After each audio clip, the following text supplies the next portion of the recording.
Welcome to Pure Hustle Podcast. I'm Mike. And this is Orlando, and we're on episode 172, update episode on the road.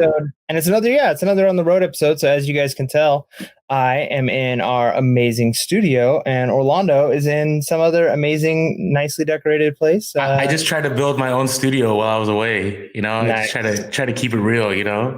Nice. No, are you in a hotel room? Are you? No. I'm actually at my former boss's house. Like it's strange. I mean, we're still good friends, and so the item that I was looking for was at a certain location. I'm still at an undisclosed location, but you'll find out when I hit hopefully I'll drop a YouTube video on Friday. It was there, and then I hit him up and he's like, yeah, you can come crash. And so I was like, all right. And actually, it was awesome is that guy has skills at packing boxes. And so I had a huge FBA shipment, something that would have taken me 4 hours. Now, we talk about this all the time, that when you do stuff while like watching Netflix or being on social media, like the time that you waste.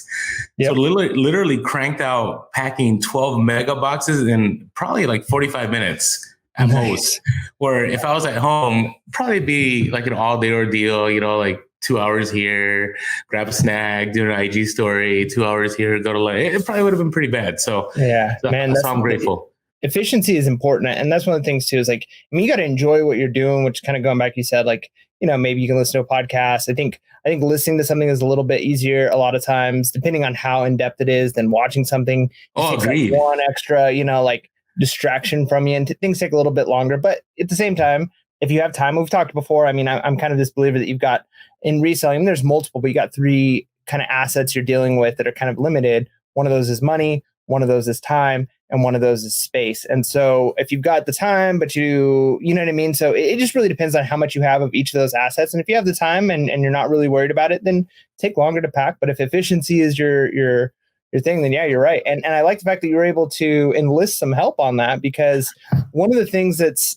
kind of, you could have gone to a hotel and probably, paid a little bit more, but it just goes to show some ingenuity in the fact that, like, hey, if you know people around the country, make some deals there. Say like, hey, you mind staying at your house? Can I, whatever. And then two, you can maybe teach somebody something, which could become, something they use. So it's cool. It completely beat the hotel being on the third floor, having to get the baggage carts and having to haul everything. I mean, it was just amazing. I'll share it. So the trip has been successful, but there are parts that were messy. So we'll talk about that in a little bit, but that's later on. So how you been? How's sales? Did you get out there this Saturday, or have you been able to source? What's going on? Man, I mean, it's been so hot. I guess I'll try and explain it like this. I went into the summer with an idea, and I think a lot of times you have goals, and you have to have a goal. But I'm also a believer that as you move towards that goal, your goals are going to shift and change. Priorities change, sometimes for the better, sometimes for the worse, depending on your focus and your intensity. And I kind of had this idea that I was going to go just so hard over the summer, and I have definitely done a lot in the summer that I don't normally do. Sourcing, we had the road trip, things like that. But the other thing that I've kind of come to the realization is this is a really unique time. This is the first year that my wife is home. So I, in the past, have had summers on my own or summers with just me and my son. This is the first summer that my wife is home. So it's kind of been us three. And it's such a cool experience to just have us three. And so it's a lot more difficult to say, I'm going to go spend 8 hours sourcing, listing, packing, even if it's something me and my wife do together. My son is at the age now where he can't. So he's got to go, to grandma's house. And we want to kind of limit that. So we've only been doing maybe 1 day a week where, hey, we're going to go do some sourcing or some listing, and spending a lot more time together as a family, just because it's such a cool and unique time. As he gets a little older, I think it'll be easier to say like, yeah, you can come to the office or a warehouse with us, and you can just kind of play on your own. But right now he's definitely make something that should take an hour, take 4 hours. Right. So, and I don't want to lose that time with him. So we're kind of just trying to weigh out, what's the best way to spend time. So I haven't been listing as much as I could have listed. Today, my plan is to kind of reorganize my office a little bit, get things set up, get all the stuff that I went on my road trip. I still haven't gotten all that stuff out of my trailer yet, just because it's been beyond hot in San Diego. So you have a death or inventory trailer. Yeah, death trailer. Just a trailer. Not a pile, just a trailer of stuff. Yeah. Now, part of that, again, is the heat has been so bad in San Diego. And in a trailer, in the fifth wheel that we live in, we're completely off the grid. So we have solar that runs us 95% of the time. We really only have to run the generator maybe in the morning if my wife's making coffee. We haven't had sun in a while. And then the other time we have to run our generator is when we have to do our air conditioning because our inverter isn't quite powerful enough to run our air conditioning. And so the problem is we're spending like on a day where we're running our air conditioning all day, we're going through like 5 gallons or more in gas just to run the air conditioning. And once it gets above like 95 degrees, the air conditioning really only keeps the house down to like 85. So it has not been comfortable at home. So we spent the weekend, we went up to my in-laws house, her sister, and we stayed the weekend there because, you know, they live in a drier climate with swamp cooler. So their house is like 65 all the time. And beautiful. So, yeah, we spent the weekend up there. My son got to go swimming. So haven't done as much sourcing or listing or organizing as I kind of intended. But when you're at like 105 degrees outside and you're just trying to survive, you know. Okay. So, no, but, you know, okay, I don't know. Hopefully I'm not taking your hustle of the week from our next theme episode, but I did notice your MacBooks were doing well. Do you want to talk about that a little bit? Yeah, I mean, that's one of the nice things. We came back from being spending the weekend with my sister-in-law, and we had like a couple of those sell and a couple of other things. And it's been so great. I've probably sold, I think I've listed 36 or some of them. And then I've probably sold 3/4 of them already. And they're going between, that's great. Yeah, it's been amazing. So they're going between 15 at the lowest to like $24 to $30 for the highest. And they're flying through, and they're such an easy sell. I mean, there's certain things that when it sells, you're like, yay, but you're like, oh, that's going to be crazy to pack. But the nice thing is we had like 3 of them sell while we were on our trip or just over the weekend. We come home. It's like 5 minutes, go into the office real quick, throw them in a poly bag, put some cardboard in there so that it doesn't bend, and send it. And it's such a fast. So I definitely think that I'm going to maybe shift a little bit more of the type of inventory I'm buying to easier to ship, even easier to list, all of those things. Because, you know, if it was other things where I'm testing and I'm doing things that are a little bit harder, you know, you're not as excited to get the sell. So those mech books, the RPG books have been great. That was a great hustle, a great haul that I picked up. And then, you know, real quick though, for our listeners that don't know exactly, what were they exactly? Because you mentioned it, but it was a few episodes ago. Yeah, so I was able to pick up from a guy on OfferUp basically a giant stack collection of BattleTech, MechWarrior RPG books. And he had the listing up, had been up for months, and I stumbled across it. And so he had already dropped the price a few times, and I just really lowballed, like not probably like half of what his asking was. So it wasn't like I was like, I want him for free, but I asked really low. And I think it was like $20 total is what I ended up paying for 36 of them. And like I said, they're selling for average $20 to $24 a piece. And they're such easy sells. And again, it's one of those things where, you know, it took a little bit of work to get them listed, but because it's all of one thing, it was easy to pound them out in one day. And I picked up a whole bunch of other books from him also just by looking at what else he had and kind of bundled a whole bunch of things together. So that was, you know, it's been really good. Those have been nice, easy sales. And it's one of those things that I'm hoping, you know, kind of carry me into the start of the school year, because honestly, I have no idea what the school year is going to look like in California. Who knows?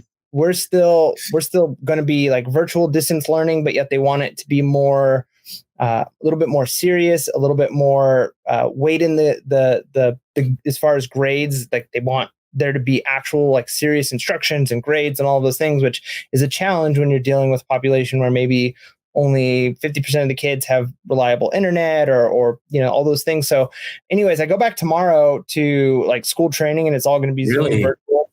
And so I'll kind of find out what it's going to look like. But I'm kind of hoping that like the last part of the year during the COVID lockdown, all of that, my stress level at work went way down. And I'm hoping that this, even though it's all new, it's going to be challenging. I think it's going to be a lot more difficult of a start of a year. But at the same time, I'm hoping that it's fewer hours each day of work for me. Because then again, that's more time with family. And then once you're in a routine, one of the things I've realized is just like a consistent routine actually allows you to get more done. I feel like the more free time you have, oftentimes the less you get done. When you're like, oh, I've got a week of, nothing. If you're not really consistent there, it's easier to planning is key. I think having a lot of time is good. It's if it's just basically like, oh, I'm gonna do whatever. Like, I think I get into that trap all the time. I mean, I love the fact that I'm not held down to a schedule, but it doesn't help in the fact that, I get up at 10 in the morning and I could have gotten so much done from 8 to 10. Even if I got up at 8 o'clock in those 2 hours, I could have had stuff shipped out. But instead, I'm dropping stuff off at noon, and then it's pushing my whole day back. So I get what you're saying. Yeah, for sure. So yeah, what about you, man? What's going on with you? I actually went to garage sales for the first time, like legitimately for the first time, I think since March, right? We talked about like, we have not had a garage sale season. It kind of just showed up and it went away. Like the first week of March, I think there were a couple, but it never was that, when you drive onto a neighborhood and then you just see sales everywhere. I mean, obviously in our heads, it looks a lot better than it actually was. But this past Saturday, and I shared this on our Instagram story, I actually got up for the first time before 7 a.m., probably since we did the Mel Robbins 5-second rule book, which I think was back in March. So you didn't stick with that, huh? No, I did. I still remember it was only supposed to be for, like 2 weeks. And then I went back to old habits. But, I'm sure I'm not the only one that struggles waking up early during this time, because there's no sense of time. Like, why go to bed early to wake up to the same old, right? Every day after day after day after day. Now, this time I was like, I'm going to get up early. I'm going to hit garage sales early. So I actually got up at 6:30 early. And it's funny because messages like, what? Like ours starts at like 9 a.m. or 10 a.m. I'm like, only if we could be so privileged. But it's crazy because here, what we've noticed, right, is like, even if you get there at 6 a.m., you're still not the first one. There's still people there. They're like at 5:45, like knocking on doors. Now, I will say, as a result of COVID, competition is less at garage sales. I noticed that this last time around. So I would get to garage sales right when they opened, and everything that was like in the pictures was still there. Which usually, if you're there at open, like you already lost. Like you're just like, oh yeah, some guy got here 15 minutes before. So it's kind of crazy because I planned out the day and I was so ready to I wanted to fill up the car. And I was kind of like, maybe I'm reaching. So I go to my first stop and I pick up a pair of Merrell shoes. It's Merrell, I think. I don't know. We had two teams, Merrell or Merrell. So picked up some shoes, and then I made the call. It was more, I think, of an emotional call than a strategic call. So somebody said they had a bunch of 49ers stuff. Now, I'm a 49ers fan. So immediately I'm like, I'm going to hit this one first. So I show up 15 minutes early. And I see all these people, but then I see this whole, like, when they have those those scenes on YouTube videos where like people see a pot of gold or whatever, right? That's what I thought I saw, because it was like 49er blankets, a stained glass, hats galore, everything there. And immediately, I just start grabbing everything. I just start piling it. I'm like, this is what I remember about garage sales. But then in the corner of my eye, I see this old school varsity 49ers jacket. And I think it was a Michigan State starter. It wasn't a starter, but it was a Spartans. I think it might have been a chalkline jacket. And this guy picked them up and they were money. And I'm like, oh no. And I see him buying a few electronics. So the guy buys the stuff and I should have let it go, but I didn't want to let it go because I really wanted that jacket. So I go to him. I'm like, hey, listen, I'll buy that jacket right now. Like, if you want a deal, like, we can make a deal. And he's like, I don't know. I mean, I knew the guy was a reseller. Like, you can tell when people are buying, like, to resell, right? You know the stuff they're buying. And I probably would have given him probably a good price. I wouldn't have given him the full reselling price. Like, I'm not going to give him the eBay. Yeah. I thought it was good. And he's like, no. And then he's like, yeah, I really don't want to. I'm like, no, right now I got cash in hand right now. And he's like, he just stopped. He goes, I'm a reseller. And I was like, whoa, like, okay. So all right. So part of me was like, I should have been, hey, I'm Orlando from Pure Hustle Podcast. If you ever want to learn about reselling, but then at that moment, I thought I'd burned my bridge, but he was adamant. So he walked away. So it was one of those moments where I had to kind of just learn that, like, hey, it is what it is, right? There's always deals, there's always things to find. And so, he put it in his car, and he actually didn't want to talk much. And I felt bad. Like, maybe I should have gone after that jacket, but it was a real nice jacket. So anyways, what's crazy is that I bundled everything, and I'm ready to like haggle with this guy, because it was probably like 20 hats, like 5 blankets, like vintage stuff. There was some golf club headers, it was covers, and it was stained glass. I mean, all kinds of like 49er stuff. And I asked him, like, hey, how much do you want for everything? Oh, by the way, do you know what Indo boards are? Yeah. Yep. So also an Indo board was there with the rolling thing. And if Indo boards, if you don't know what they are, I don't know what exactly you do with them. It's like a balance exercise board. Yeah, balance exercise board, but it was like it looks like a boogie board made out of wood. I don't know, whatever. And I only knew that they were money because Sell Quick Ship Quick had sold one for over $100 or something. And they posted on Instagram. So shout out to Sell Quick Ship Quick for sharing that info. So I picked that up. So the guy's like, hey, I can't talk about the Indo board, but I can make you a deal on all this. And I asked him, well, how much? And he goes, $30. Oh, man. $30. All I have to do is sell 2 hats. And so he gave you the price right off the bat without even asking you? Oh, yeah, right off the bat. And, as any normal reseller would go, how about 25? And then, because I knew that he didn't care. And what's crazy is he told me he's a 49ers fan. Now, I need to rewind a little bit. I did develop some rapport. I'm like, hey, I'm a Niners fan. I've been a Niners fan since birth, which is all true. Mm-hmm. And I'm like, hey, so were you a team of the decade guy? So team of the decade was the time when the Niners won like 5 Super Bowls. They had Joe Montana, Steve Young, Ronnie Lott, Jerry Rice. And they're like, no, I'm after that era. I'm like Steve Young, and I got stuck with all these terrible players. I'm like, oh, I'm sorry. So a good garage sale tactic is always try to find common ground. Right? Because even though the guy obviously knew I was a reseller, like, why am I buying all this? He also knew I was a Niner fan, so he was willing to work with me. And so, yeah, he did the 25. Then the Indo board I got for $8. Nice. $8. And those right now on the low end, they're going for 75. Now, was this at, were you here in San Diego, or were you in your? No, I was in San Diego, yeah. Okay. I was in San Diego, so a few days ago. So then that's part 1 of the garage sales. Okay, so this story isn't going to go forever. So that's part 1. So I'm already like, I got to score. Like, it's definitely worth getting out here this morning. So then there was, I remember on the Craigslist ad, somebody had a DVD recorder it was open, but it was in box with the plastic, with manuals and everything, and the dual deck, Sony dual deck.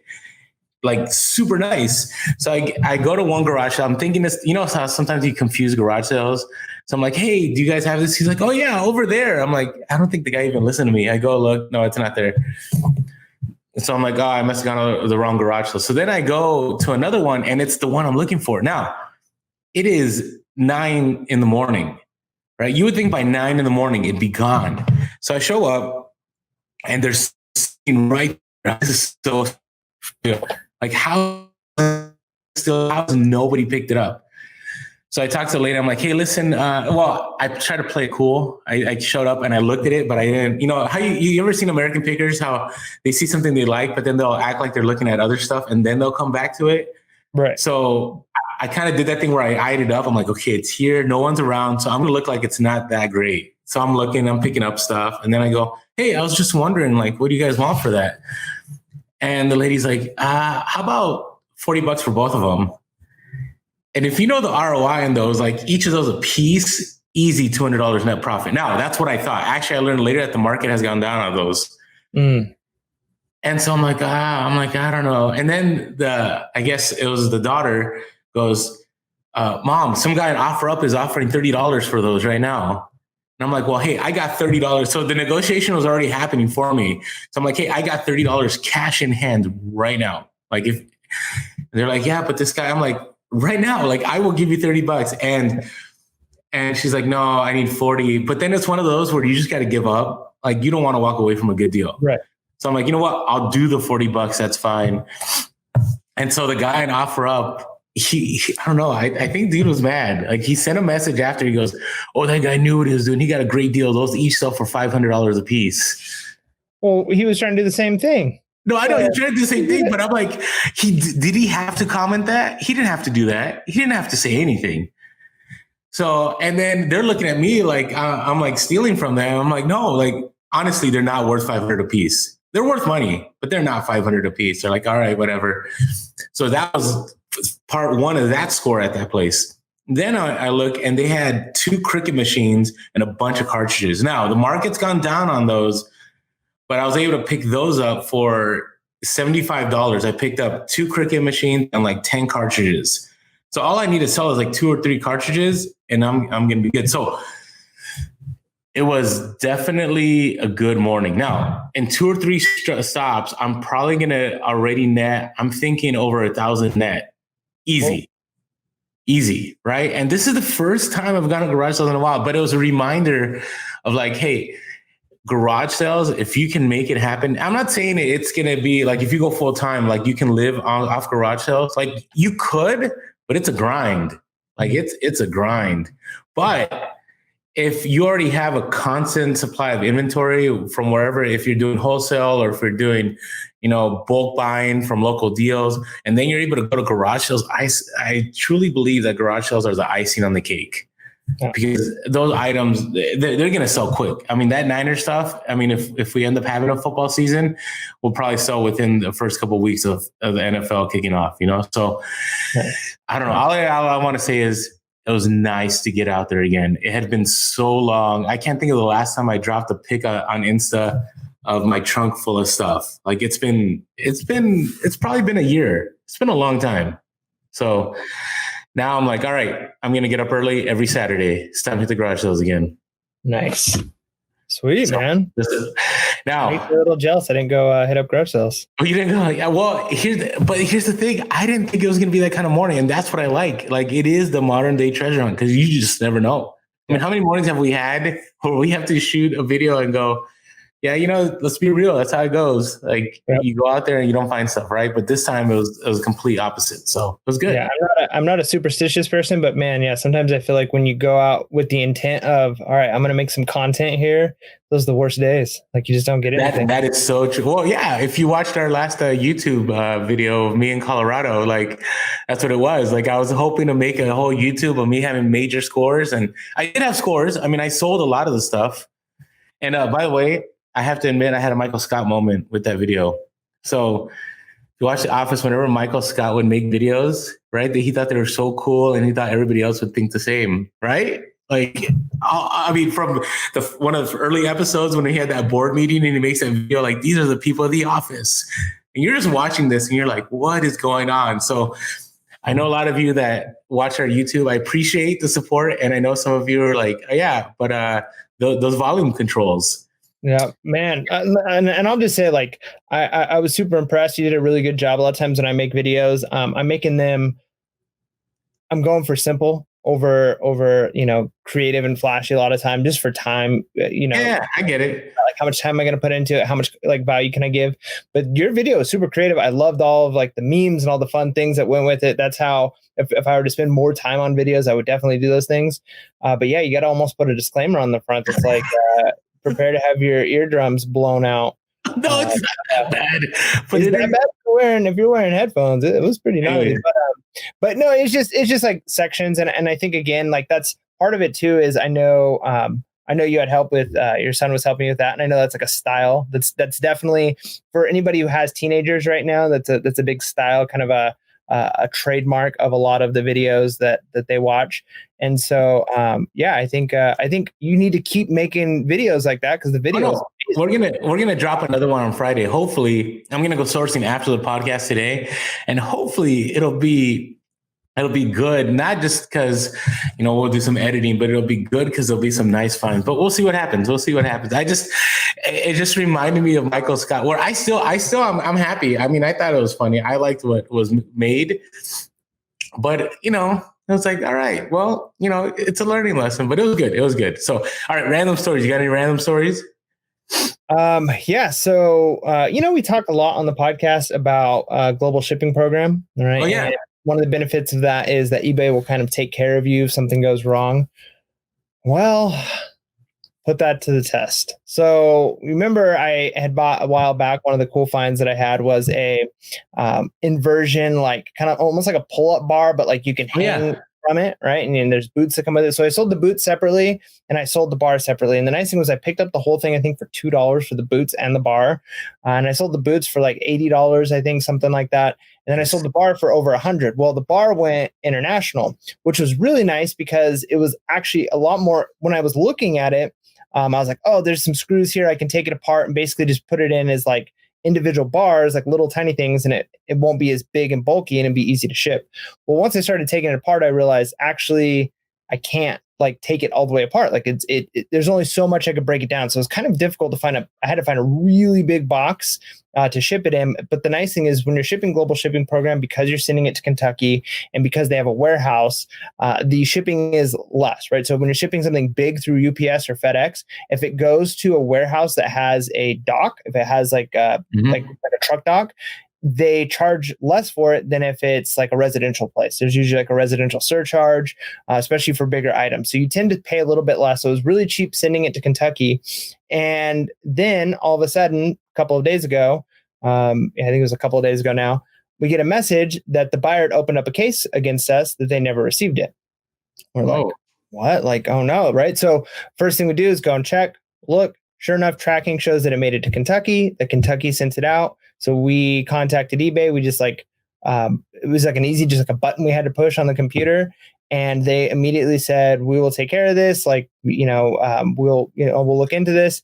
And then within a couple of hours, they closed the case. eBay refunded the buyer. We didn't have to pay them anything. So they said, well, we're refunding the buyer the purchase price at no cost to you. And I'm good to go, right? So I got to keep my $100 profit, and the buyer got their money back, and eBay ate the cost on that. Now, whether or not the buyer will ever get it, I don't know. They might. I hope they do. That might have been stuck in customs. Sometimes things get stuck in customs and never make it to the buyer. Yeah, but the nice thing was like it was such a pain-free process on our end because we just had to say like, look, I mean, we got it to you. You sent it out. Which, I mean, that's exactly what I'd expect. I wouldn't even think of this as like, wow, this is some great feature, because eBay is they are the last ones that have their hands on it. They're the ones sending it out. So if it doesn't make it, it makes sense that it's on them. But it's just nice to know that they do hold up to that. They're not like, hey, sorry, this is your product. You take the risk on this, even though we were the ones that last touched it. So it was kind of nice that I didn't have to worry about a negative feedback or losing that money, because it was a great sale, especially because even though it was cheaper to send, it still wasn't like free shipping. I mean, I had to pay for shipping. So if I had to eat the cost of that, that would have been a huge bummer, knowing that I could have made a huge profit on it because I got it at such a good deal. Well, and I've always said this since episode 3 or whichever our global shipping one was, that if there's anything that eBay has done better than anyone else, it's the global shipping program. Like 100%, there's no one that comes close to that. And they've always stuck to their word. I've never, ever, now I've had a couple of people, I mean, obviously we have thousands of listens, right? So we have people that will obviously say, hey, no, I had this situation, but never have had a problem with GSP. Like the moment it gets to Kentucky, you're good. So if you're not doing the eBay global shipping program and you're scared of doing international shipping, definitely start there. It is the easiest place because it's not international shipping. You're just shipping to Kentucky and you're done. That is it. And all you have to do is seriously Google eBay global shipping program. It'll take you to the page and there's like a button that you press and it'll switch over your listings to global shipping and you're done. And it's so nice. So I'm glad that worked out because if you ship that out with the international like priority, you would have been out that money and having to deal with you probably would have just refunded them and just moved on. Yeah. I mean, I don't know. I mean, because we don't do international, I don't know what their policies would have looked like on that. I may have had to refund. eBay may have still sided with me. They probably wouldn't have been the ones to refund, obviously, the buyer. So there would have been, I think, a lot more hills and difficulties with that process. Again, cost benefit analysis, doing GSP, it's more expensive for the buyer. So the total volume of sales that we're sending internationally is probably a little bit lower than we could be selling if we also did the international shipping. But then there's the risk factor there. So you got to weigh that out yourself and kind of figure out, all right, maybe I get an extra 5, 6, 7% sales monthly or annually based off of shipping international. But then there's going to be additional time, energy, potential risk involved doing that versus GSP, maybe fewer sales, but also less risk. So you got to weigh that out. Yeah, I see that. So my story is more of so it was a good reminder of why retail arbitrage, I think I think it's good. Like you got to strike while it's hot with retail arbitrage, but it reminded me the danger of retail arbitrage. So I'm out here at this undisclosed location right now. And the reason I came out here was because there's a certain item that's been selling. I've been selling this item all summer. I mean, I've been talking about this since probably early June, and now we're in August. And it's still good. Now, here's what happened. So early June, when I sourced this item, there was only about 9 sellers on the Amazon listing, 9. And that's FBA and merchant fulfilled combined, right? And there weren't a lot of FBA. Now there are 45 total, 23 of them are FBA, right? So definitely, and now the price has dropped. So we're at one point, I was making about $35 net. Now it's gone down to 15 net, and it may go down to 10. Like, I don't know.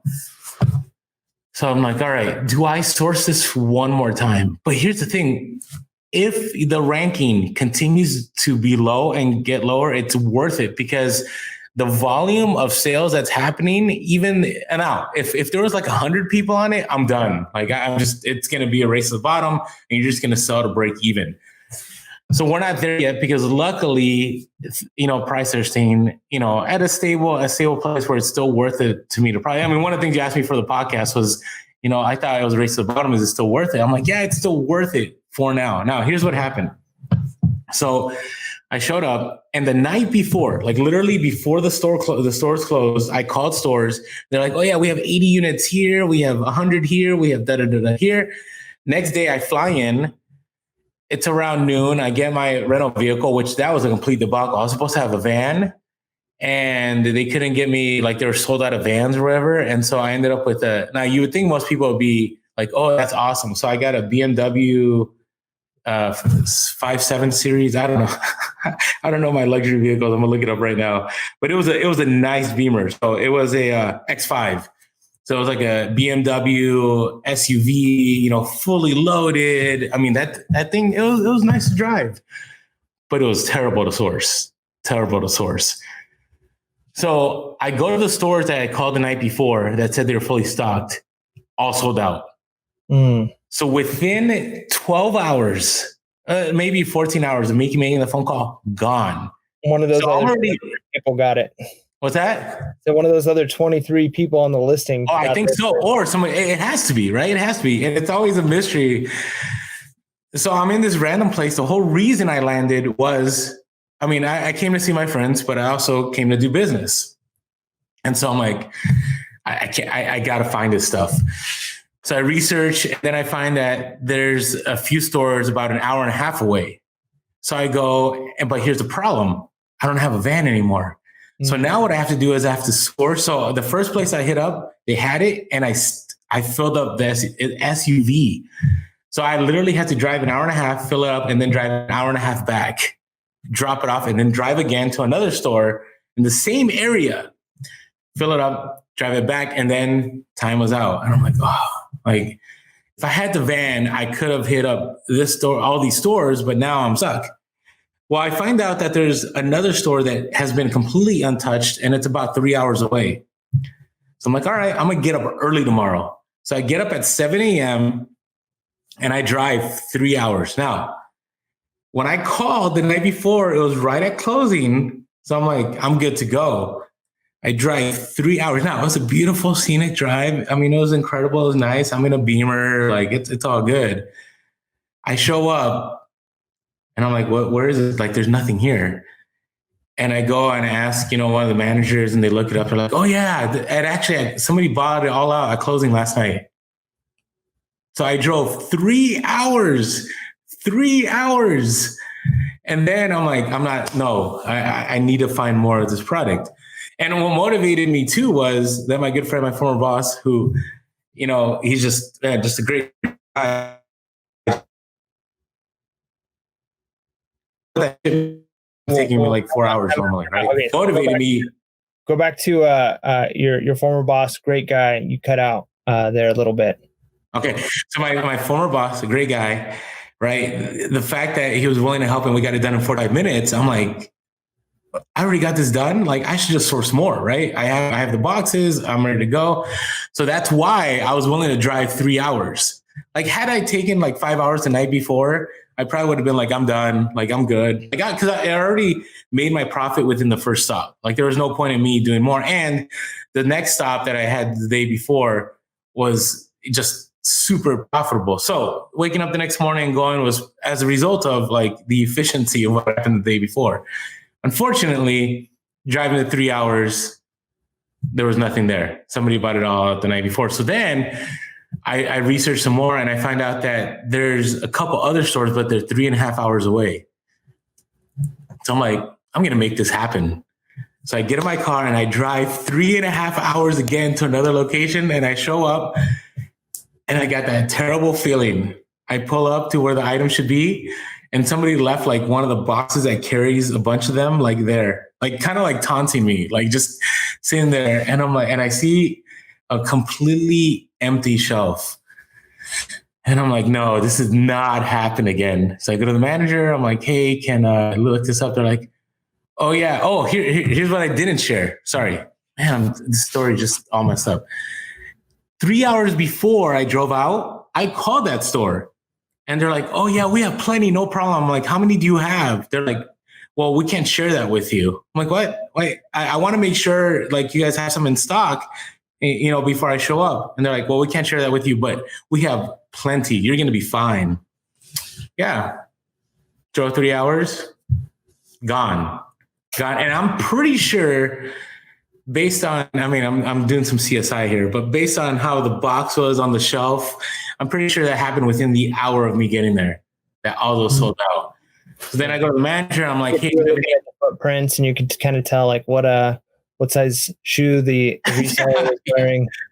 I just wanted to, the thing is, it's down to like 23 people, right? I mean, no, well, it could be 44, right? Because there's 44 people on the listing, right? So it has to be one of those individuals, or it could be somebody new.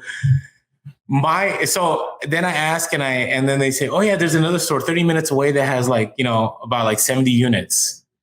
But I'm like, I'm not going to drive. I'm going to call. So I call and they're like, yeah, we had 70, but they're all gone.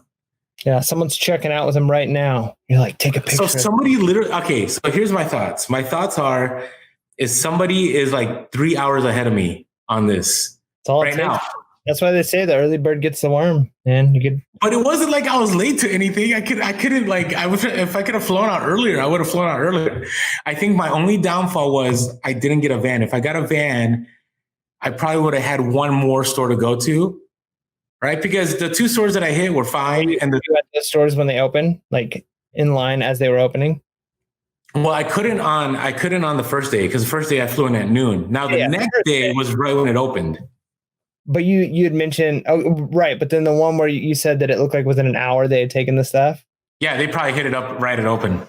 Yeah. So I should have driven to the location that actually was an hour away from me, but it had less product than the one that was 3 hours away that had like 2 or 3 times more product. But see, I was or got up, you know, an extra little bit early. No, it wouldn't have made a difference. It wouldn't have made a difference because I was right at open at the store that had the 2 to 3 times product. Yeah. But the one where you said that you got there and it looked like within an hour they'd taken the stuff. It wouldn't have mattered because I was already 3 hours away at the other location. Gotcha. Now, had I gone to that one first, I probably would have scored. But instead, I ended up waging my bets going, hey, I'm better off driving 3 hours to get 3 times more product than driving 1 hour to get a smaller amount. Do you get what I'm saying? So I went big, but I lost. Yeah. Okay. And I lost again. So I literally drove 6 hours for nothing. I mean, I stopped at this great place and had a great meal, but outside of that, but it was a reminder again that retail arbitrage is really cool and you can make a ton of money, but it reminded me of the consistency, why we love thrifting and garage sales and used goods, because there isn't this kind of like you can go to a thrift store at any time and you can find good stuff, right? Even if you don't wake up early and you show up in the afternoon, there could be good stuff. You can go to a garage sale, you can find great stuff, right? You can set up a local deal right? That may have been sitting like on the ad for about 2 months, and you can still score. But when it's retail arbitrage, there's a few issues with retail arbitrage. One is it's a race, right? All it takes is just a handful of people to know, and it's like the prices are going to race, and then it's a race to get that product, right? So it's anxiety ridden from beginning to end. Then on top of that is you're risking a lot of money, right? A lot of cash. I mean, you're talking about dropping thousands of dollars, hoping that you'll make thousands of dollars, but you may just break even, or you could be at a loss, right? I mean, I've shared tons of losses on the podcast. And then the other part is you're depending on technology at these stores that are not up to date, right? Because I basically drove 3 hours on information that wasn't updated right away as when the person bought it, because I literally called that store when it was closing, and to them they were fully stocked. I also called the other store and they told me they were fully stocked. They were done. So I think retail arbitrage is great, but I'm a big believer that there has to be another form or another stream of income, because retail arbitrage, man, it's feast or famine. I mean, and if I would say if I was in my early 20s and I didn't have a family to take care of and so on, that'd be fun. And I'd just travel the country. I mean, there's people that they travel to Amazon warehouse, but yeah. So I got a nice scenic drive out of it, but yeah, it was a major loss. So I don't know if that's a random story, but I needed to be real about what happened. So hey, there you go. All right. So that was pretty much my story. And hopefully, if I make one more trip before the end of the summer, it'll be worth it. I'm kind of, I don't know, maybe it's time for me to just settle down and get back into eBay mode, but it's been so good. So, and Q4 is around the corner. I will tell you, this motivated me, and I have a little bit more motivation to share in the reseller topics. But before we get to reseller topics, hey, if you haven't had the opportunity yet, we are also on social media. We are Pure Hustle Podcast on Instagram, TikTok, and Facebook. You can also find us on Twitter. We are Pure Hustle Cast. If you're listening to the podcast and you want to know what these videos are about that I mentioned, you can find us on YouTube. We are Pure Hustle Podcast. Make sure to hit that subscribe button and that notification. And on this podcast, you can smash that like button. And you can always send us an email if you like, purehustlepodcast@gmail.com. Or you can leave us a phone call, a message. And actually, I want to do an episode where we have a bunch of phone messages. What do you think about that? Maybe I don't know. We just need people calling in. Give us a call. Questions or sharing. And if you have a hustle of the week, we'd love to air your hustle of the week. So you can give us a call at 619-738-1170. That is 619-738-1170. And as always, thank you all for the reviews. They keep coming in, and we're just super grateful for the donations. People are buying shirts again, just for all your support. And even, sometimes, stuff is hit or miss, whether it's a video or a podcast. Some of you have always been super encouraging. I would say 99.99% of people that listen to the podcast have always been good to us. So thank you for all of you. So yeah. Are you ready for reseller topics? Yeah. So imagine as you're listening to this right now, if you're watching or listening, you can close your eyes and envision breaking news, sound effects happening, and like breaking, choo, choo, choo, choo, choo, all that stuff. That's happening right now. As I say. All right. Now, in the reselling world is reselling topics. Take it away. That's what you leave me to start with. What's that? Except from an undisclosed location. Undisclosed. On the YouTube, I'll share where I'm at. But I'm right now, after getting burned at that retail arbitrage, I'm kind of like, I don't know, because I still got another day and the podcast is dropping. So, all right. Hey, so Q2 results came out for eBay. And eBay actually has had the best results since 2005. So that's super encouraging. I wish the stocks would show that. The stock actually has gone down since then, but things have been great, right? And there's 8 million more active buyers to the marketplace, right? So the annual base of eBay shoppers is 182 million. So super encouraging. Again, I've always said, like, I really believe because of COVID, like it pushed eBay to the next level. But I think a lot of the buying habits that was started, as a result of this are not going away. I think it's going to be the way it's going to be now. Some people have said it's probably going to level out, but I don't know. I don't know if it's going to level out to how things were before COVID. I think it's just going to be next level. I do think it's a different standard. I think it's going to be more intense, but we'll have to see, because we also. What's that? I was gonna say, you were cutting out just a little bit there, but yeah, I mean, one of the things, like just thinking about that with eBay having more buyers on there, that's really good news for us. And I think as a whole, the lockdowns and kind of buying habits have changed. I think there might be some, as things open up, obviously more people will go back to brick and mortar. But I think that the total number of buyers just buying online is going to continue to rise, especially and I think the bigger aspect is the younger generation, right? As the younger generation gets more buying power, that's how they're used to buying things. I mean, even the idea of a mall is becoming less and less. Like, Mm-hmm. you don't hear kids now saying, "Hey, we're going to go to the mall and hang out." Right? They stay home and they play video games, or they hang out on social media. So they're not using brick and mortar places as the cool place to hang out anymore. So the thing that I would kind of sad. Don't you miss going to the mall? Like when I was a kid, that was like the spot. I don't know. It makes me sad, but it's all good.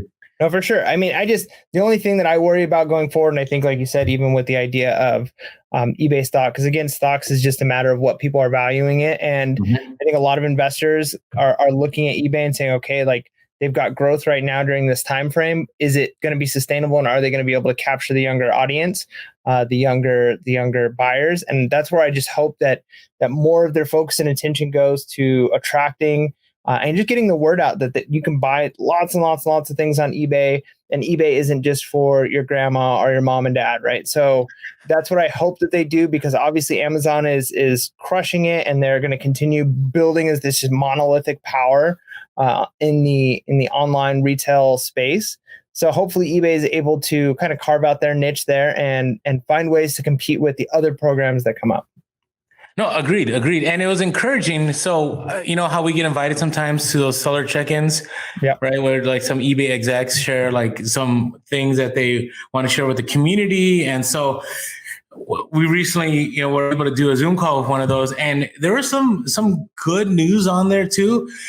One of the things they had mentioned was that initially they had noticed early during the COVID pandemic was that certain categories were having all kinds of sales, right? So like board games and video games and so on, but not all categories were being lifted.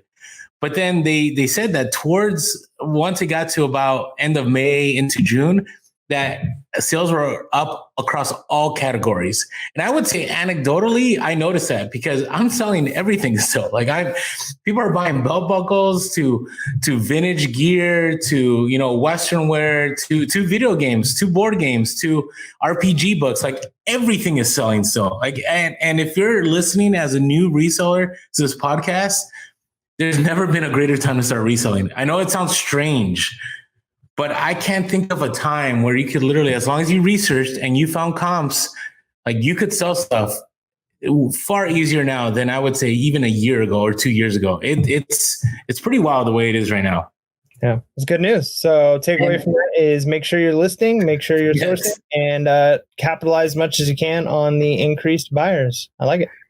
Now, some things they did share also at the seller event, which I thought was kind of cool. So they want to bring more functionality to TerraPeak, which is great. So TerraPeak is a tool in Seller Hub that you can research. You can look back at data from 365 instead of 90 days, how it is in the app. And also MUA. So MUA, which is a multi-user access account, where if you have a helper or you don't want to have somebody that has full access to your account, but you want them to be able to list, like they're going to start putting more stuff on there. So like shipping and others. So that's going to be pretty awesome once that happens. Like I'm pretty pumped about that, because I do feel that the next stage for me is to find a helper that can ship.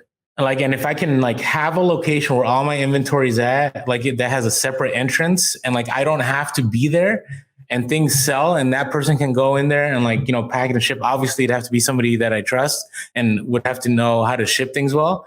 Man, that would be amazing. If I could get that happening, I definitely would be able to scale next level, because pretty much every step of the way is taken care of except for the sourcing part. And imagine, like, that's the dream of every reseller, to just source. Yeah. Right. Like that's all you do. You go and buy stuff, and everything else, like the listing, the pictures, the packing, like you don't even have to deal with that. That would be amazing. So I'm hoping that happens, and we'll see what happens. But you know what I also enjoyed about the seller event was that they had brought on people that are on their like buyer side of things, where they look at like the interface that buyers deal with on eBay. And it was pretty awesome to hear them like being transparent about it. Like they're like, yeah, it's true. It's tough for people to find the same sellers, and we're building our algorithm better. So like people will get suggestions on what to buy based on what they previously bought. You know how Amazon does that? Like they're like, hey, you bought this, but why don't you add this to your purchase?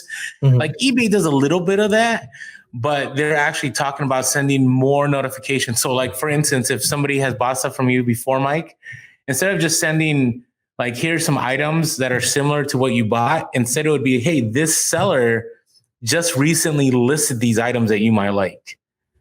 Yeah, and as a seller, like that's great, because if we can have repeat buyers, like I keep saying, repeat buyers are one of the things that I wish eBay did a better job with. For instance, I have people right now that as soon as they get a Harley haul, I contact them and they're like, yeah, I'll buy 10 shirts. I'll buy this one, this one, this one. But if I was able to find out the moment somebody sends an offer or, you know, buy something that they're a repeat buyer, and I could say, hey, by the way, you bought this, but I have this other inventory, man, that would definitely help, you know, scale and level up things even better. I mean, I think that's one of the reasons people send with shipments. I mean, obviously it's a little different if you're a store that only sells one thing, Harley gear, car parts, whatever it is, certain board games.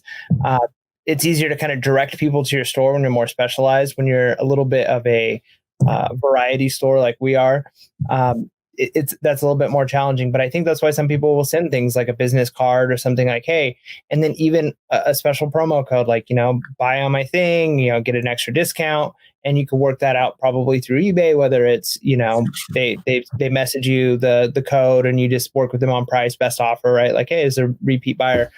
So, I mean, that might be one reason why it'd be useful to send maybe not a traditional thank you note, but, you know, branding, store branding, because that's what you are, your brand. And so send out like, hey, thanks for checking out my stuff. For more vintage clothing, electronics, collectibles, please visit my store. You may or may not get some extra people, especially depending on how well you've packed things. If you were fast, you know, people might be like, oh, cool. Especially if you offer a discount too. So I've been anti-thank you cards or stickers, but I think now's the time. And I'm probably going to buy some, but I'm only going to use them if somebody does like a bulk buy or they buy something that's expensive. Like I'm not going to send for the random person that, you know, lowballs me on a pair of Merrell shoes or I'm like, you know what I mean? Like if it's somebody that buys like 10 of something, or, you know, like the other day I had somebody buy 3 buckles and they actually wanted to buy out all my football buckles, and they threw an offer, and I denied their offer. And, you know, they may come back. Like they told me, they said, hey, in 3 months, I'll probably offer you again. And I'm like, all right. But that's the kind of person that I want to put a card in and I want to send in. And, you know, so it's always there. And if they throw it away, at least before they throw it away, they have to think about my store one more time. So I don't know. I might go down that road now. Cool. All right. What else? Yes, we have. All right. So there's so eBay and the post office is kind of interesting. So I've never like thought that there would be a time where like eBay is actually saying like, man, things are rough with the post office, right? Because eBay, you know, and the post office try to establish a good relationship. But I think this last time around, and what I heard was that when the post office started making all these announcements that they're limiting hours and there's going to be delayed delivery and all this, that eBay was caught off guard. And so what they announced in the seller community board was that they're now extending seller protections through August 31st, which is great because shipping right now it's getting worse. Yeah. And I've always been like, let's not be the sky is falling, but it's been pretty rough lately. Like I've had stuff like I shared last time, I dropped off 20 items and none of them got checked in. And I'm still having that where I'm sending stuff priority and it's taking like 5 days to get to the buyer. And I'm like, what is going on? Mm-hmm. And then I've had stuff I've bought. Actually, I bought eBay shipping supplies and that stuff I ordered it 3 weeks ago and it still hasn't gotten to me. So it's been rough, but it's nice that those protections are still there. So be aware that, that eBay is looking out for us and recognizes the problem with the post office. And the thing is, don't let it slow you down, because there's nothing, you have no control over it, right? You can only control what you can control. And so for me, as long as you have tracking, and if it's an expensive item that's more than $50, make sure to send priority. And for me, if it's more than $100, I always insure it, because the insurance is only up to $100 for priority. You're good. Like, just keep doing what you're doing, right? Don't let this slow you down, but just be aware that if there's any issues, right, eBay has promised, and they've been good about this, that through August 31st, like, your seller metrics are good. Yep. No, it's good. So, yeah, I mean, I had one incident where that worked in my favor, where when we were gone, one of the items sold that had an offer out on it, and unfortunately, we just mistimed when we could send our last offers, assuming people were going to accept or deny. And so it ended up selling. And so the shipment on it was a few days late, and it hasn't hurt us. So that it's nice when it happens, because it's not your fault, right? The post office is taking longer. eBay's taking care of you. They're protecting you with that. But this is probably the first time in an entire, the last couple of years that something went out late on my end, and it was a day or two late, and it was my fault. And of course, we reached out to the buyer and let them know. But to know that eBay is protecting us too, so it's not going to hurt us on our end. So that was nice. No, it's been great. All right, now I want to land on Amazon for a little bit. So I had mentioned on I think the last update episode, how Amazon got to a place where, like, they out of nowhere, they drop, I always talk about the Amazon hammer, right? That Amazon will make policy and they give you no heads up. And so they made their inventory performance index, they ratcheted up to 500. So give you some background, those of you that are new. So on Amazon, back in the day, you could send pretty much, as long as Amazon was selling it and you were not restricted, you could send in anything. And at one point, there was no long-term storage fees. Like, it could sit in the warehouse forever. Then Amazon said, okay, now we're going to add long-term storage fees. So that was an expense. Then they said, okay, now we're going to do this inventory performance index. And basically, it's based on certain metrics. If you do not meet these metrics, we're going to limit how much you can send into the warehouse. So 2 years ago, they introduced this. The initial number, I believe, was like at 300. Which 300 or 350, somewhere around there, which wasn't that big of a deal, because for most people, like that, it's manageable, unless you were like not selling anything, you had no sell through, and you had a bunch of stranded items and you had excess inventory. Like, you were good. Then last year, Amazon jumped that number to 450. So basically, what Amazon was doing was forcing people, saying, hey, your sell-through rate has to be really good. So you have to sell your stuff. You can't just sit here and wait for the price that you want. Like, we want you to sell stuff because we want to make room in the warehouse. If you have excess inventory, you have to figure it out. And then if you have stuff stranded, so let's say Amazon, which they do all the time, deleted a listing. So you sent in an item, it was selling, but then Amazon, for whatever reason, decided not to sell that item anymore. They would pull the listing, and then your item ends up on this list of stranded inventory. So it's just inventory sitting in a warehouse that's stranded. There's nothing you can do with it. So Amazon 2 weeks ago announced that the number has to be 500 now, and that you have until August 16. So they literally gave you, maybe it was like 3 weeks ago or so, but they literally gave you like around a month to fix that. So I had mentioned on the podcast when that happened that I'm done. Like, I guess I'm going to be limited in my storage. Now, they didn't tell you it's going to be unlimited either if you hit that 500. They just said that you'll have limited storage limits. A limit on how many units you can send in. Redundancy, Department of Redundancy. There you go. Yeah. Okay. And then what they also introduced was, on certain items, they will limit how much you can send in. So you have to make sure you check that. So that item that I've been doing well on, I was concerned because at first it was like, you can only send in 30. I'm like, what? But eventually, when I started selling through and the rank kept getting lower and it kept selling, I think this last time it was like, you can now send in 400 and something. So I'm like, sweet, like, it went up.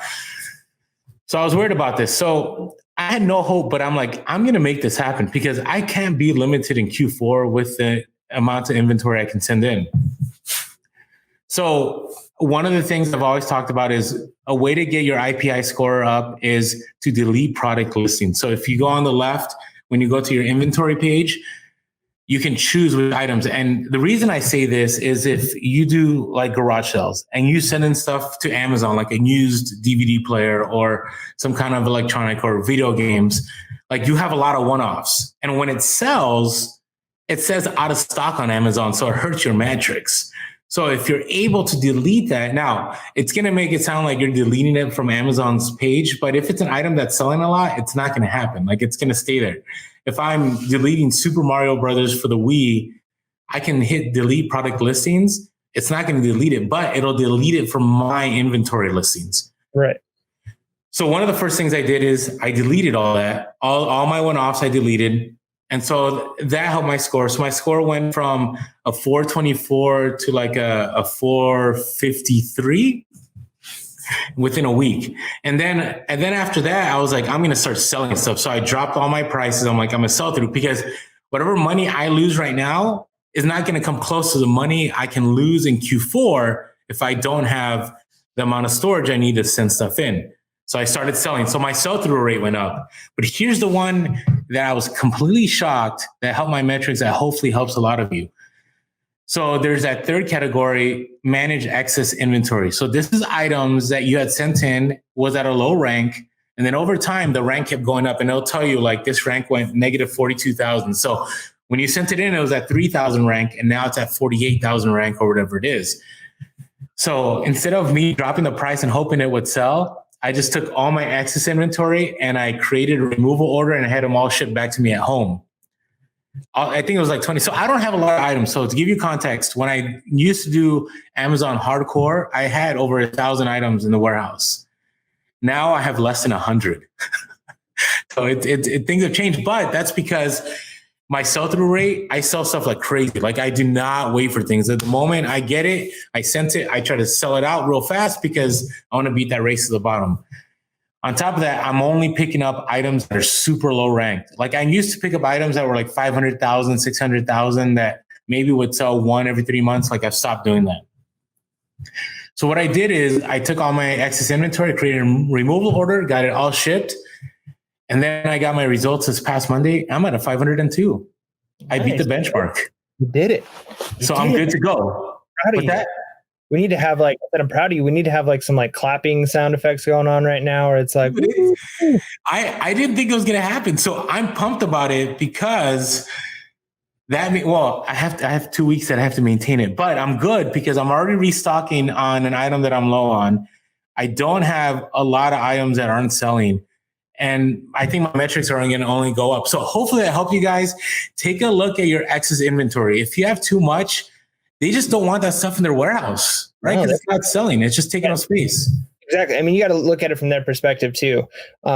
If let's say majority of the people sending in stuff the way you do, all of a sudden have to pull listings down, lower prices, sell things, Amazon's making more money or clearing space in their warehouse, right? Both those things are good for them. So the only other option they have is say, okay, we'll still let everybody have, we're not going to make that 500 number as high, we'll lower it, but we're going to have to charge more for the inventory you have in for space, which that's not a good option either, right? Mm-hmm. So either way, they're going to have to do something. And this way, you know, I would imagine people, they might be a little bit bummed that they have to sell things out a little faster at a lower price than they were hoping.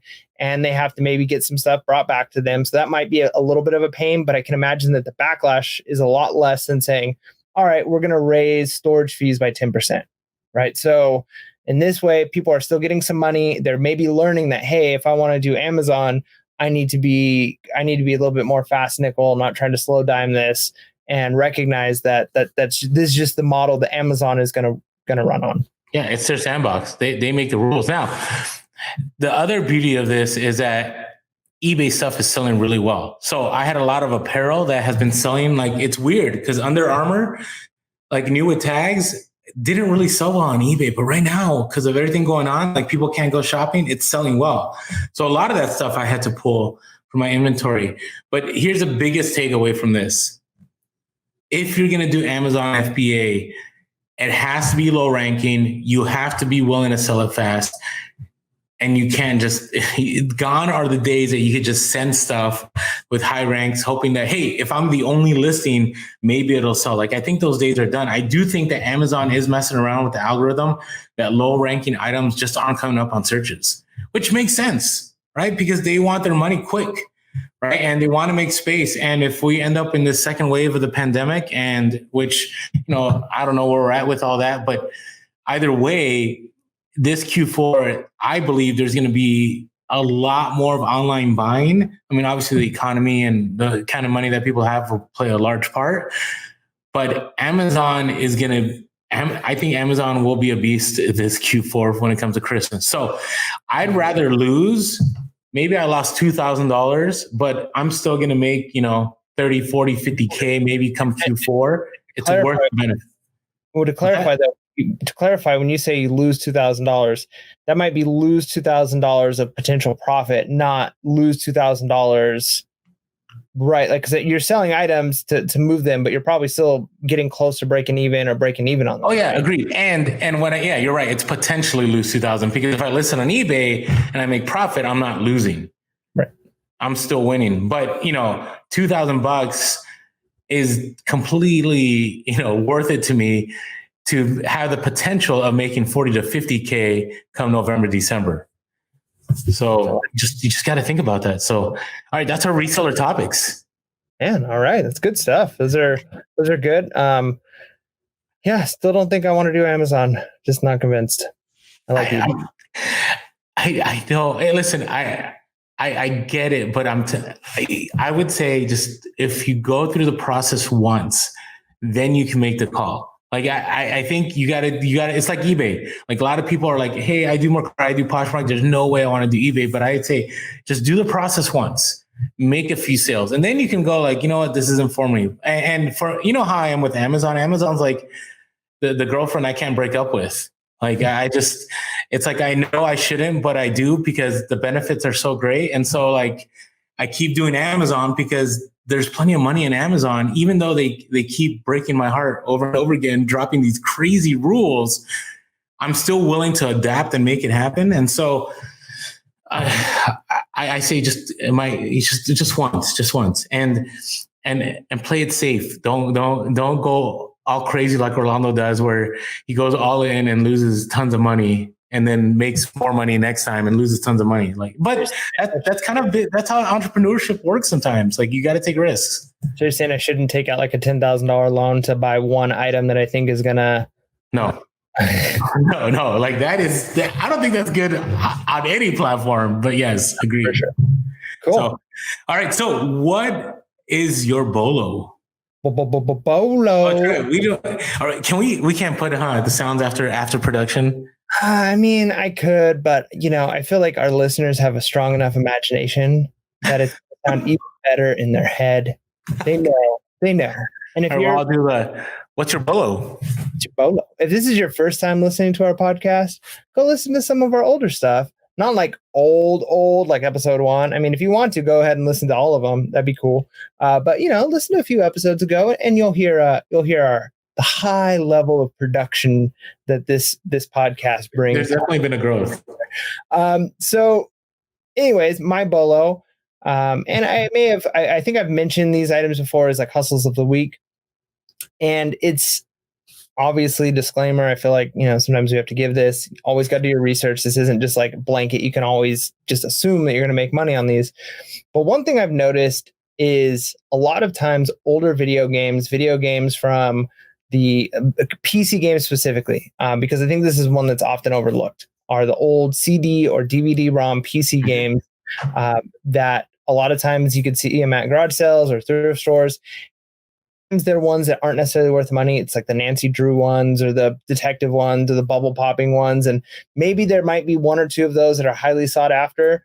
But a lot of times there's no money in those. But then there are other titles that tend to do well, even if they're a little bit older. So if you're finding the PC DVD-ROM versions of some old, Civilization, or I've sold some old Spore, or Sims, various games like that. There's still a market for that. And one of the interesting things is I'm kind of surprised that I still do well selling these items. And it's not usually a lot of profit. You can pick these up for $1 or $2, and then you sell them for 15, 20 bucks, maybe only $15. But because it's such a low buying cost, it's a nice and easy to store. You can send it through media mail. So they're a nice item to have, to ship, to sell.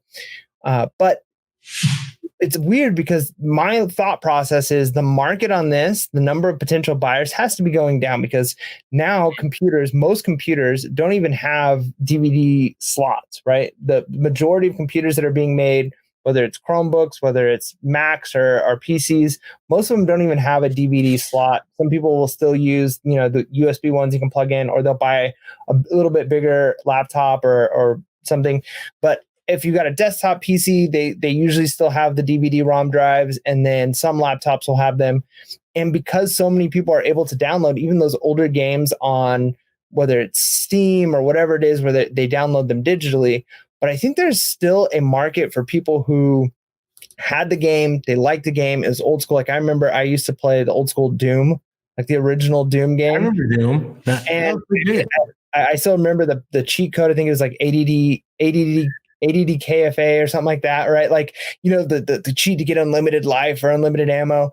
And those games, there's a certain nostalgia there. And I think people, they play the new Doom that just came out, or they play the new Civilization or the new Sims. And there's some people who are like, maybe they're watching their kids play these games. They're like, hey, when I was your age, I played this one. And they're willing to go back and get the old DVD-ROM version of the game.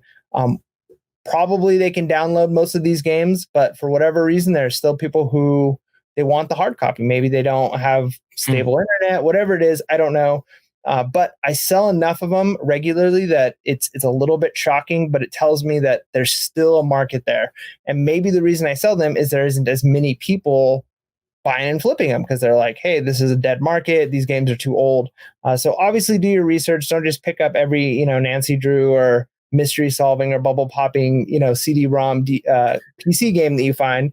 But, it's worth doing the scan, especially if you can buy a lot. Because a lot of times people have collections where you go and they have just years worth of the Sims. Yep, I picked those up before. Or years worth of the different civilizations or whatever it is. And so it's worthwhile pick them up if you see them, and, there's potentially money there. That's my bolo.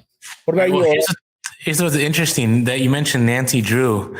So my bolo is book collections. And we've kind of mentioned this before, and it's not my thing, but I'm going to get into it more because I used to sell it, and then I kind of went away from this. So right now, as a result of COVID, there's a lot of parents choosing to homeschool.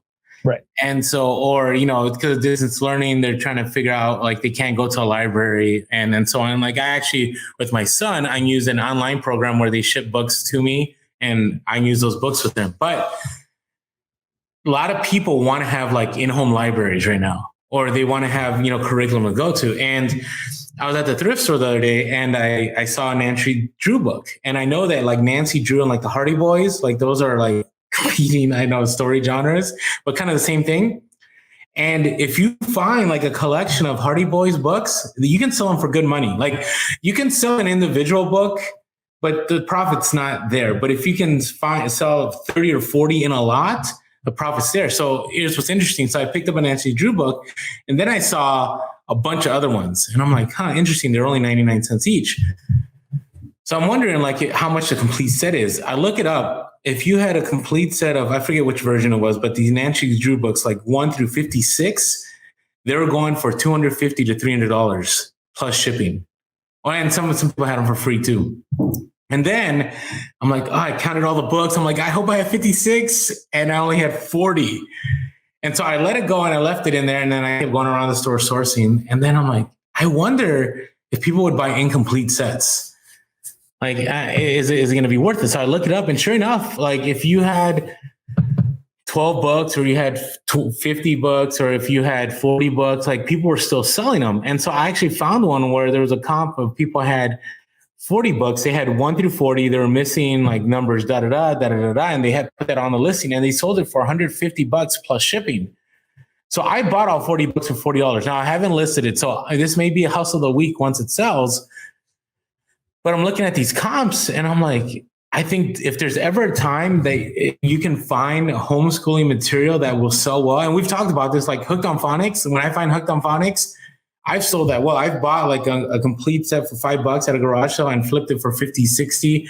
Baby Einstein's been stuff like that. And then there's, there are different like stories that if you can put them all together. Lemony Snickets is another one. And so that's definitely a bolo. Keep an eye, especially right now that people are trying to educate at home.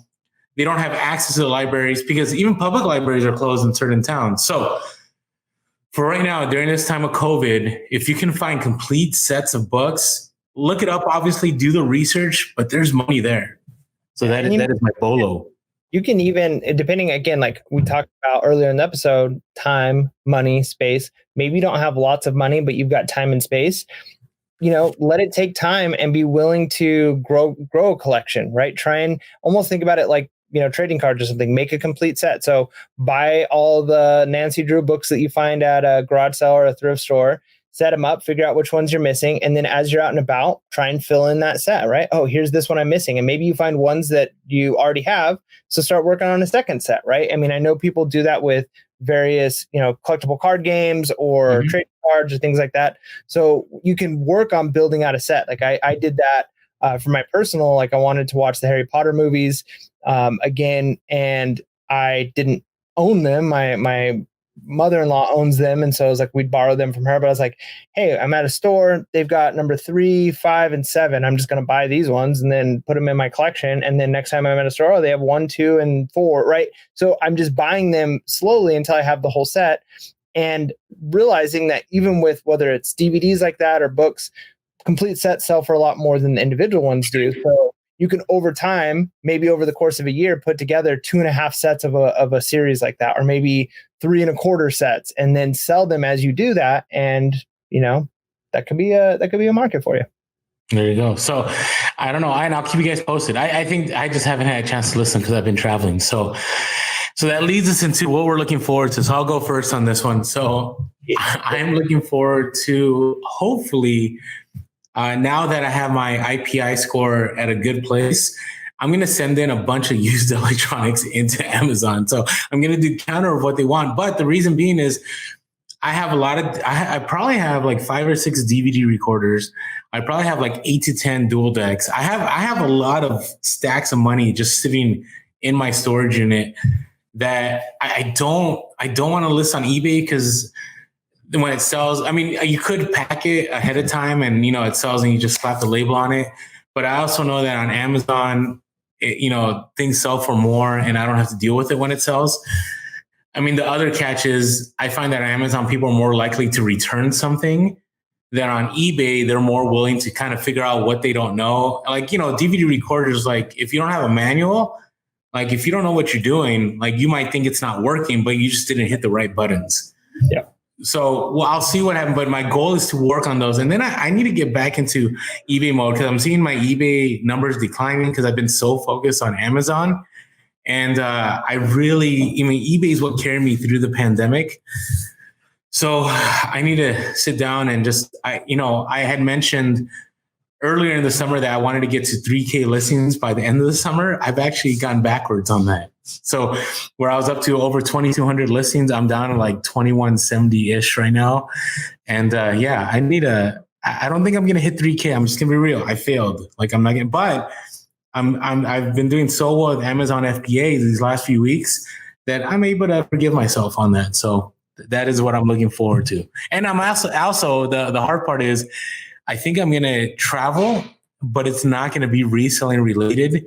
So be on the lookout for Instagram content that may not be reselling content. I don't know what I'm going to do, because I think I need to step away for like a good 4 days and just travel without sourcing, without doing any of that.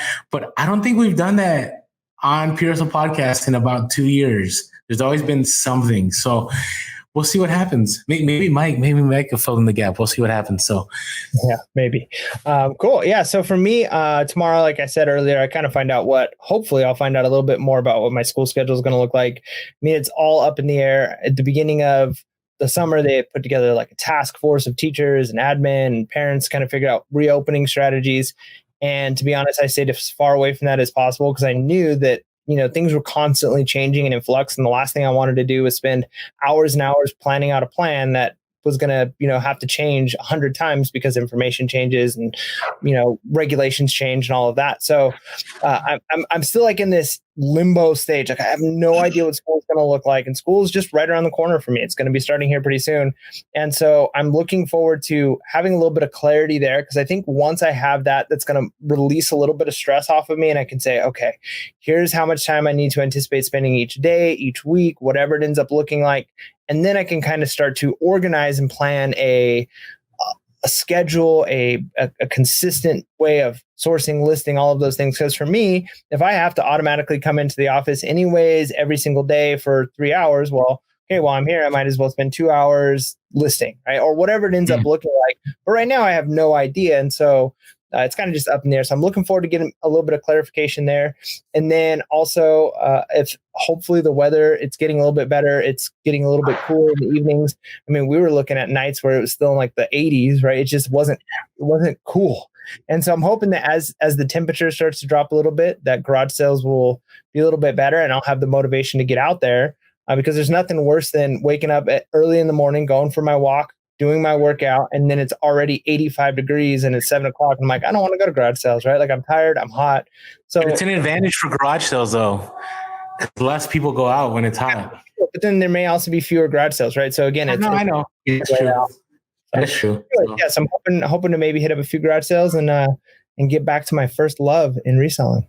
Yeah, same with me. I mean, that's one thing I should have mentioned too. Like after this last haul, I'm like, I'm ready to go next Saturday. Like I'm ready to go garage sales. So we'll see what happens. But hey, I want to reiterate, if you're new to reselling and you're just catching this podcast, if there's ever a time to jump into it, it's now. Again, we gain nothing for it. Our content is completely free. We're just telling you this to help you level up your standard of living. So with that being said, hey, make sure to be real. Be relevant. Be reselling. Please.